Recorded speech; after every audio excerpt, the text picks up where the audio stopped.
बिस्मिल्लाहिर्रहमानिर्रहीम। अस्सलाम वालेकुम। कैसे हैं आप सब लोग? उम्मीद करती हूँ सब ठीक होंगे। तो आज हम बनाएंगे मज़ेदार सा केरी का शरबत जो आपको गर्मियों से बचाएगा, लू से बचाएगा। आजकल केरियाँ बहुत आई हुई हैं मार्केट में, तो आप फ़ौरन इस शरबत को बना के स्टोर करके रखें। जब बच्चे बड़े ऑफ़िस से आते हैं, स्कूल से आते हैं, तो उनको ज़रूर बना के दें। और आप इसको बना के स्टोर भी कर सकते हैं तकरीबन 2 महीने तक। बहुत मज़े का ये शरबत बनता है, आपको गर्मी से बचाएगा, लू से बचाएगा और ठंडक का एहसास दिलाएगा। इसमें किसी भी तरीके का, किसी भी तरह का कोई केमिकल प्रिजर्वेटिव नहीं है। ये बिल्कुल नेचुरल चीज़ों से बना हुआ है और बहुत ही ज़्यादा मज़ेदार ये बनता है, पीने में बहुत ही टेस्टी बनता है ये। तो इस रेसिपी को ज़रूर ट्राई करके देखिएगा। और अगर आप हमारे चैनल पे न्यू हैं तो चैनल को सब्सक्राइब ज़रूर कर लीजिएगा, वीडियो को लाइक कीजिएगा, बेल आइकन को प्रेस करना मत भूलिएगा। तो स्टार्ट करते हैं रेसिपी को। तो यहाँ पे आधा किलो के बराबर हमने केरियाँ लिए हैं। केरियों को अच्छे से वॉश कर लेना है। वॉश करने के बाद हम उनके इस तरीके से छिलके उतार लेंगे सारे। छिलके उतारने के बाद हमने उनके जो सीड्स होते हैं वो सारे निकाल लेने हैं। इस तरीके से रफली हम कट कर लेंगे केरियों को, सारे सीड्स रिमूव कर लेंगे। तो अब यहाँ पे हमने एक पैन ले लेना है, उसमें हम ऐड करेंगे केरियाँ। केरियों को फिर से वॉश करने की ज़रूरत नहीं है, हमने अच्छे से वॉश करके ही इनको कट किया था। अब हम इसमें ऐड करेंगे 2 गिलास जितना पानी।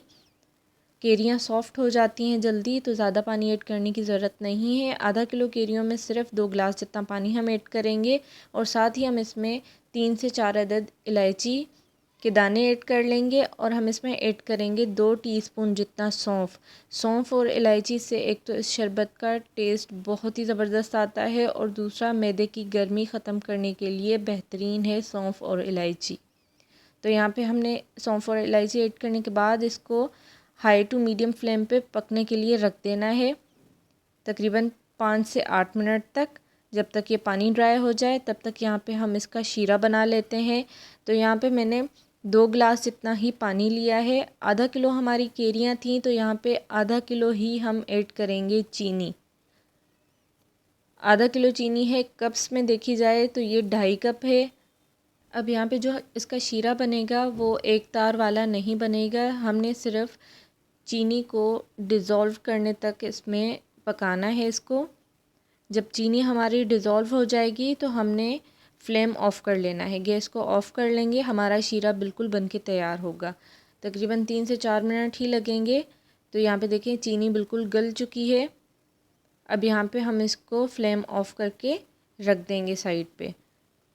अब हम यहाँ पे केरियाँ चेक कर लेते हैं। केरियाँ हमारी तकरीबन सॉफ़्ट हो चुकी हैं। सौंफ का जो फ्लेवर था, इलायची का जो फ्लेवर था, वो भी पूरे तरीके से इसमें आ चुका है।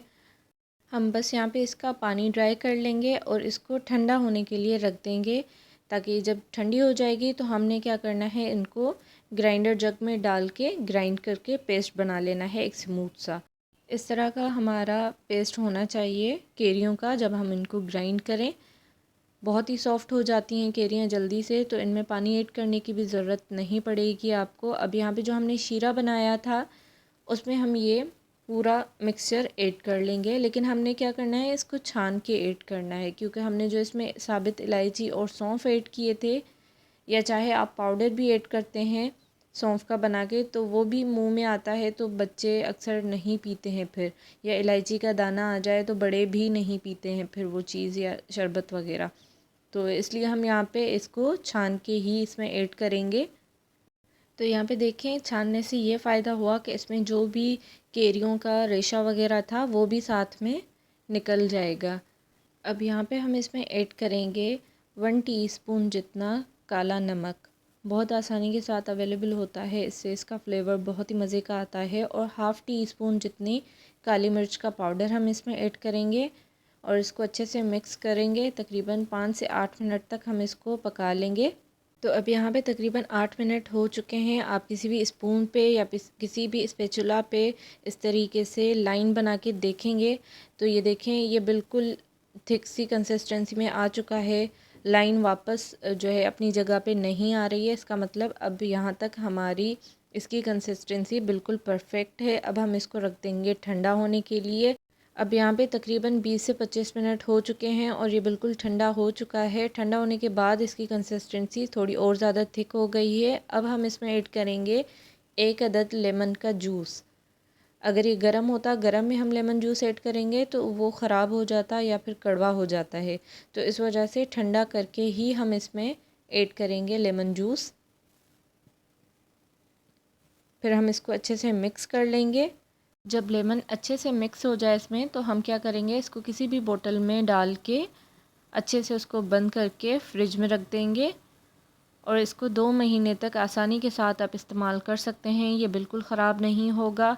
अब यहाँ पे हम क्या करेंगे, जब आपको शरबत बनाना हो, आपने 3 से 4 टेबल स्पून शरबत के ग्लास में डालने हैं, साथ में आइस क्यूब्स डालने हैं और साथ ही आपने पानी ऐड कर लेना है। जितना ये शरबत पीने में मज़ेदार लगता है, उतना ही ये शरबत रिफ़्रेशिंग है। आप एक बार इसको ज़रूर बना के देखिएगा।